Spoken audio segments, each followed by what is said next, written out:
Guys, good morning. Dito po nakalagay ang pasakay po at saka pa-maintain. Kaya let's go. So guys, bago po tayo magsimula, don't forget to like and subscribe. So, tapusin nyo po tong video na to hanggang sa dulo kasi magbibigay po tayo ng 1,000 sa free bet. Idol, meron po tayong 302 at saka 398 po. Pasakay 3 po for today. So, galawan po ng ticket ko guys is ganito. So, makikita nyo lang po yung ticket ko guys sa Facebook lang kasi bawal po dito. So, yan po. At para naman po sa ating pa-maintain for 3 days, meron po tayong 150 guys. Okay, bagong pa-maintain yan guys. Pwede nyo po yung tayaan today. Mga idol, sa hindi pa po naka-join sa ating VIP, 79 po dito for 1 month. Diyan nyo po makikita lahat po ng mga numero ko, pati Facebook, YouTube, at saka VIP na exclusive lang po para po sa mga miyembro.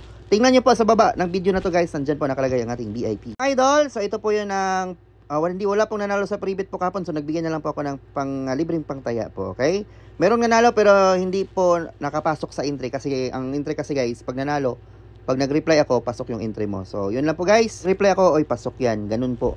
So, pre-bet guys, 1,000. I-predict nyo po ang 9 PM last 2. Ano po ang 9 PM last 2? Pag na-predict nyo po at nag-reply po ako na pasok to, ibig sabihin, pag nanalo, 1,000 matik. Comment nyo dyan kung ano po yung last 2 nyo po for 9 PM guys. Okay? Huwag nyo din pong kalimutan lagyan ng address, okay?